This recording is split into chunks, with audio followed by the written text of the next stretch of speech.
शकतो आम्हाला एक तर मतदानाची पहिली इच्छा नाहीये आणि दिलं तर भाजपला देणार नाही, एवढं तर 100% सांगतो. काय करायचं सांगा. हा बट्ट्याबोळ सगळा करून टाकलेला आहे भाजपनं. हा हुकुमशाही चालू आहे हो, लोकशाही राहिलेली नाही. कुठं आहे लोकशाही? मतदानाचा अधिकार आहे. अहो कुठं आता 70 जर हा हा होत असेल तर मतदान करून उपयोग काय, कसली लोकशाही म्हणायची. त्यात बिनविरोध एवढे निवडून येतात ते कशा मग मतदानाचं काय तुम्ही हे घेऊच नका ना. मतदान कशाला घेता तुम्ही?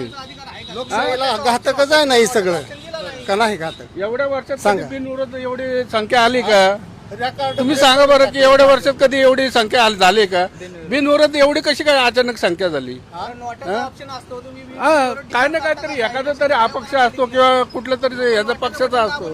50 वर्षात रेकॉर्ड ब्रेक करून टाकलंय. झालंय का 50 वर्षात असं कधी झालंय का सांगा? आमच्याकडं आमच्या या साईडला काहीच नाही बघितलं.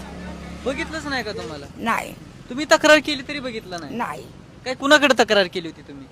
नगरसेवकाच्या तिथं. नगरसेवक इतके वर्ष नगरसेवक नव्हते, याच्या अगोदर नगरसेवक होते. कोण? कुठल्या नगरसेवकाकडून तुम्ही हा भाजपचं. भाजपचे नगरसेवक? हा आणि का नाही झाले? नाही आमचं माझं तर झालंच नाही. बाकीच्यांची झाले असेल ते मला माहित नाही. पण तुमच्या नाही झाल्या? नाही माझं गटार तुंबलं तरी मला तिकडे बघा. स्वतः जाऊन बोलवावं लागायचं.